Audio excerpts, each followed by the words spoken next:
All right, speaking to my man Lamont Roach Jr. though. How you doing, Lamont? What's going on? Doing good, man. I'm doing good. Camp is going good. I'm fine.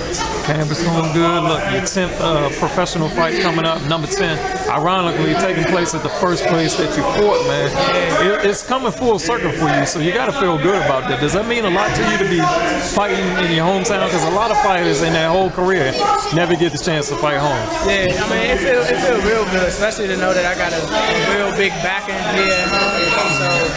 So I'm blessed to have this opportunity. Golden Boy is going Boston back to DC. So it's a real pleasure to fight here. I mean, do you feel any more pressure when you're at home or more comfortable? Some people like the pressure when they're fighting away, where they ain't got their family in front. How you feel about that? It's both, because my family comes travel with me when I do fight. So, of course, there's more pressure. You have everybody that do know you. But when it's all said and done, man, if you ready to rumble, you ready to rumble. Yeah. Now, let me ask you how you feel about Golden Boy coming to the East Coast more. I was asking your dad, who's your coach, a little bit more about this. You know, Golden Boy has an LA fight club, and I want to ask him one of these things: just should we get a fight club on the East Coast? I think of a lot of it depends on you, your stablemates, Kevin Rivers, Demetrius, Bella, and some other guys who on the East Coast, man. Is that something that you want to push for, and something you want to sit down with Eric and Oscar and ask them? Yeah, of course, that would be great to see Boston to get bigger and bigger in the area. A fight club, we don't really have that many Golden Boy fighters on the East Coast. Right. But you guys just got one more, like Rashidi Ellis. Rashidi Ellis, you got Zachary Ochoa, and Damon Allen. So we got a couple, but them fight clubs will consist of us all the time. Yeah. So you need a little bit more to build around. So we'll need to build a Golden Boy roster around here. Like, fighters will have to, of course, prove themselves. Because, you don't get chosen just because. So, I mean, yeah, that'd be great. Word is, if everything goes right for you, you'll probably be heading out to the West Coast. How many more fights you looking for this year? I mean, last year you went with like a perfect 4 or 5-0, like that. You looking about like 4 fights this year? I'm looking for 4 or 5 fights. So as long as they push me, I'm always gonna be ready. I wouldn't be surprised if I did step up to 10 later in the year, or even a small title. Okay, so you looking at 8-round fights by the end of the year, or 10-round fights? By the end of the year, hopefully they're moving me to 10. Okay. What have you heard from Eric, Bernard, Oscar?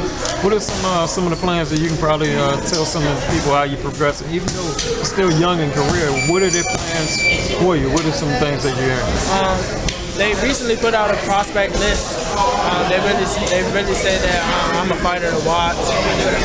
Really like my poise in the ring. They like the way I'm progressing, and just those comments alone from those figures with that type of status, it's just encouraging. It makes me want to push better. And plus, they've been at that level. Oscar and of course they are at the level that I'm trying to achieve. So the ones that lay it out for you, if you follow the blueprint, then it should be successful. You got some successful sparring, and we was just talking about one of the key guys that's in the area right now gave you a huge compliment on your sparring, which is Adrien Broner. What are some things that you may have learned about him, and he probably learned from you a few tricks in there? What are some things that might have, surprised you, or that you've seen everything throughout your amateur career? But what are the things that you was probably taking a breath from, or one of the things that you and Adrien talked about when you're sparring? What I learned in there, I always learn when I get in the ring, but I learned a lot when I was in there with him. In the ring, as a fighter, he's a true professional. He uses his experience. He's very quick. He uses speed, movement. It's just all the things that you see on TV. It's more surreal because it's right there in front of you. For me to work with him like I did, it's showing me where I'm at in this boxing game and where I can go and where I can be. You think you guys will be working together in the future more? Possibly? Yeah, of course. I mean, his training camp come down here to DC, so I think we'll get more work in throughout the year. How do you see his fight going? You see him coming out the winner? Yeah. I see him washing his hands with him. I see him blowing him out. I think he'll stop him. Stop it? Got Adrien Broner about stop it. Okay, well, let's talk about the co-main and the main event of your card that you're on.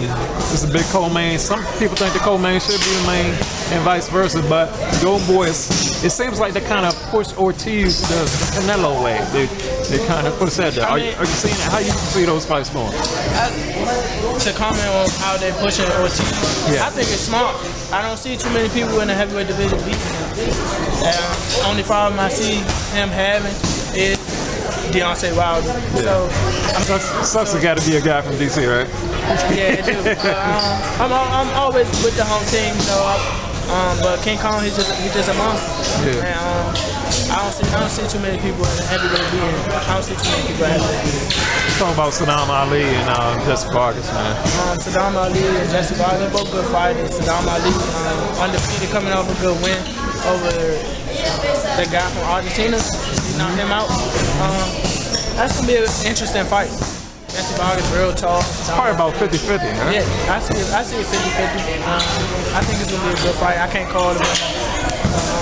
It's a great fight, especially for what they're fighting for, title eliminator. So that's good.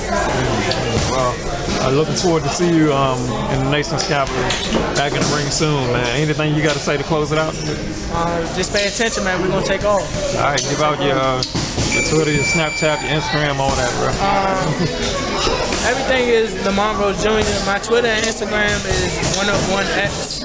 But you can search Lamont Roach Jr. It should pop up. It should be the first thing that pop up. Facebook, Lamont Roach Jr. Snapchat, Lamont Roach Jr. All right, best of luck, man. Holla.